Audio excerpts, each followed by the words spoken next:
There are times when you deserve more than a coffee break. So make a cup of Mellow Birds. You'll find its smooth, mellow flavor turns an ordinary coffee break into a mellow moment.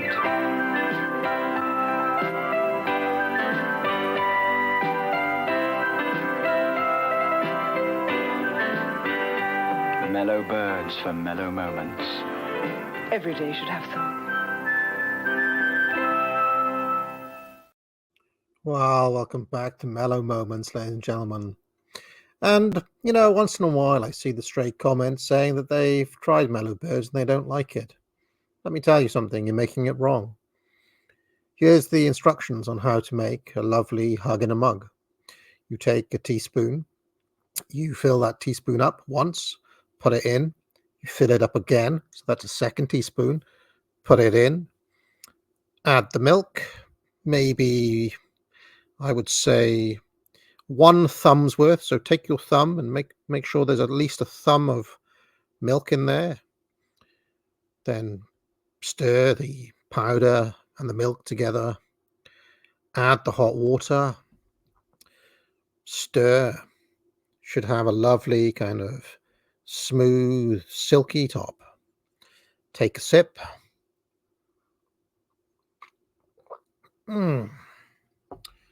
Feel that warm smoothness. Make you feel nice and mellow. Let's have a look what's on the box today. Confirmation of the result there and the appropriate points. And there's the current championship position. Mansell in second place, 25 points now behind Senna.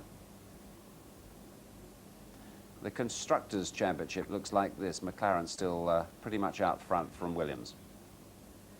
Ferrari! And highlights tonight, 9:25. And remember, of course, it's the British Grand Prix next Sunday, which you can see on Sunday Grandstand. It might say 11:10 in your radio times about the highlights tonight if you want to see all that again. It's 9:25 now. Right, let's have the cricket scoreboard. Derbyshire against Sussex. David Smith top scored with 78, and Keith Greenfield also hit a half-century as Sussex scored a useful 231 for 5 at Derby. That proved just enough to beat the Sunday League holders, who fell 5 runs short, despite a fine late effort by captain Kim Barnett. Chelmsford, Essex against Warwickshire. Warwickshire's Andy Moles and Asif Din put on 106 for the first wicket, but then John Stevenson claimed Sunday best figures of 4 for 17, as Essex restricted them to 184 for 7. Stevenson was in equally impressive form in his more customary batting role, hitting a half-century as Essex cruised home with 6 wickets and 3 overs to spare. Hampshire and Worcestershire at Southampton. Opener Chris Smith hit a glorious 114 as Hampshire raced to 255 for 5. An interruption for rain meant Worcestershire's target was reduced to 205 off 32 overs, and the prolific pair of Tom Moody and Tim Curtis put them on course for victory with an opening stand of 126. They finally made it with 2 balls to spare, and the win lifts them to 3rd place in the league. Kent against Glamorgan at Maidstone. Indian Test player Ravi Shastri was unbeaten on 90 at the end of Glamorgan's innings, which also included solid knocks from Hugh Morris and Alan Butcher. However, Kent skipper Mark Benson and Neil Taylor combined to help make light work of the bottom club's total, and Kent won by 8 wickets. At Grace Road... It's lovely, isn't it? You just drink your coffee and let the... I haven't got a foggiest what they're on about. I don't really follow cricket, but I like his smooth tone. What I love about Mellow Moments, friends, it's permanently 1991 on this show. We're always in the warm, snuggly glow of 1991. Leicestershire against Lancashire. Lancashire became the first side in the history of this competition to win 2 Sunday League games in 3 days. They followed up Friday's win in the rearranged match with Somerset with victory by 5 wickets over Leicestershire with 6 balls to spare, thanks to a solid batting effort. The win puts Lancashire top of the table, 2 points clear of Nottinghamshire, who didn't play today. Middlesex against Yorkshire. The first Sunday century for opener Mike Rosebery was the highlight of Middlesex's innings at Lord's. But Yorkshire had no problems reaching the 211 needed for victory, thanks to a magnificent opening partnership of 167 between Captain Martin Moxon and Ashley Metcalfe. Metcalfe finished with a competition best of 116, as Yorkshire kept up their top 4 challenge with a 7-wicket victory. And finally, Northants against Surrey at Tring. chasing Northamptonshire's modest total of 181. Surrey lost their first 3 wickets for just 17. Monty Lynch and Graham Thorpe raised the visitors' hopes with a partnership of... I hope you're taking time out, letting these cricket scores wash over you, the mellifluous tones of this chap from 1991 grandstand, as we sip our mild coffee. 86 for the 4th wicket, but when they went, Surrey's challenge petered out and Northamptonshire completed a 15-run victory. Now racing, and Frankie Dettori rode the 37-to-1 shot Temporal to victory in the German derby at Hamburg. Dettori brought the Bruno Schulz train cold through to... I mean, this is as it should be, you know. Nigel Mansell's in the F1 and Frankie Dettori is in the racing. Just how it should be, just how I remember it. The favourite Lomitas by half a length in a slowly run race, and Michael Roberts took 3rd place on Leone. The German derby, well, I suppose we had a sort of... I mean, look at the figure of a man. Look at Des Lynam there. Isn't he? I mean, he is the perfect smooth presenter for smooth, mild coffee, is he not? Drink your Mellow Birds and watch the master in action. German derby of our own here at Wimbledon today, didn't we? Now, we've got a little more tennis for you before we close, but first I can let you into something of a trade secret, because last week, when the rains came down here, 1 or 2 people went quite bananas.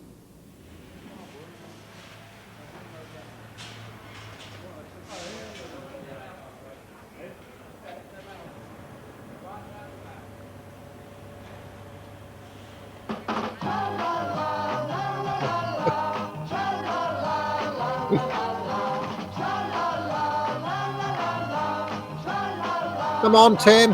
It's a bit early for Tim Henman, actually. 91's early for him.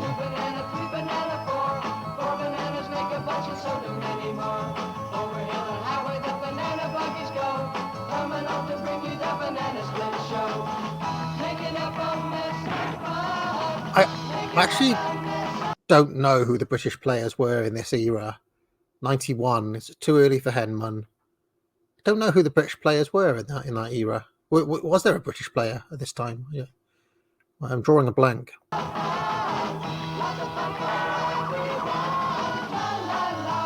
la la la la la la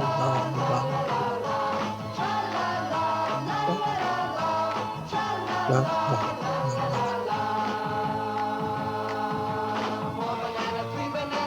You know what's the greatest thing about 1991? Every summer was a white boy summer back then.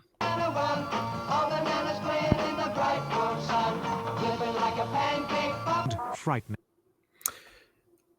Grand Prix.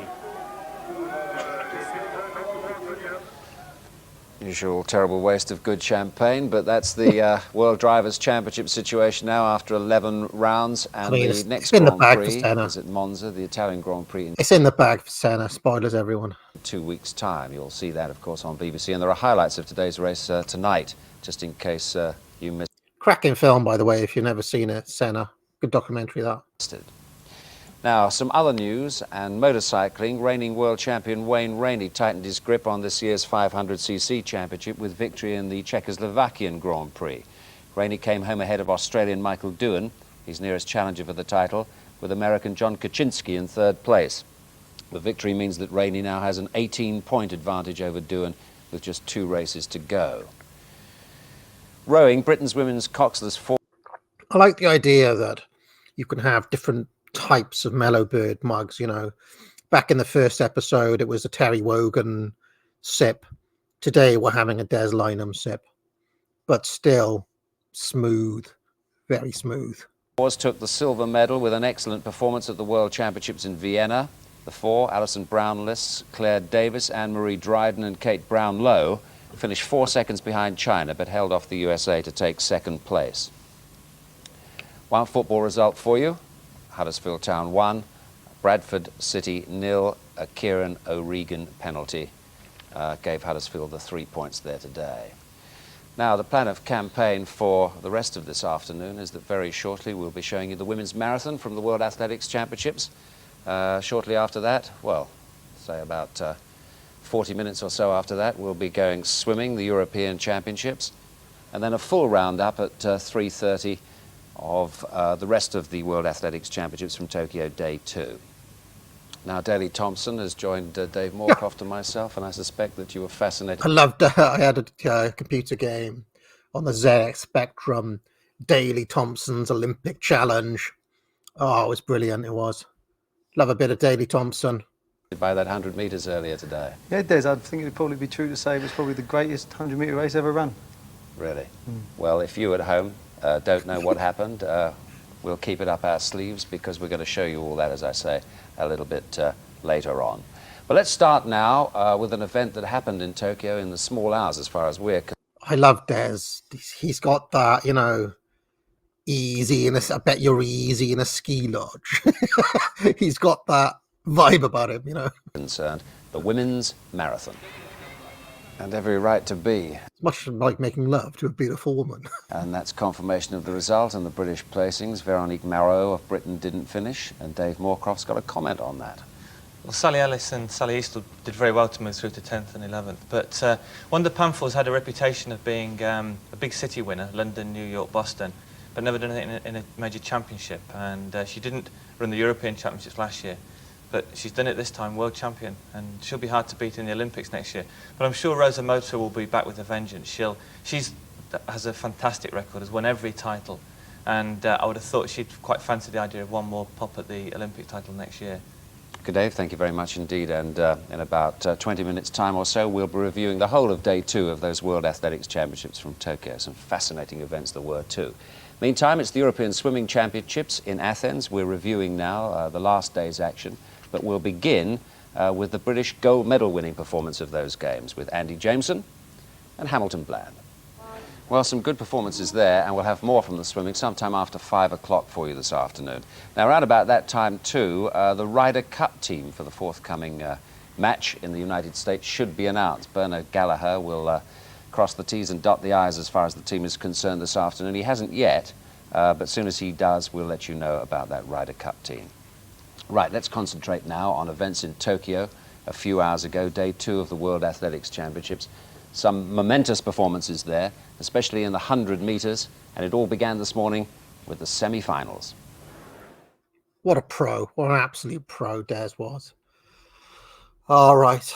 That was a lovely mellow moment today. Join me tomorrow for another mellow moment. There are times when you deserve more than a coffee break, so make a cup of Mellow Birds. You'll find its smooth, mellow flavor turns an ordinary coffee break into a mellow moment.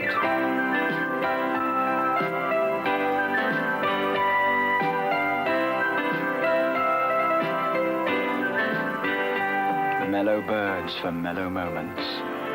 Every day should have some.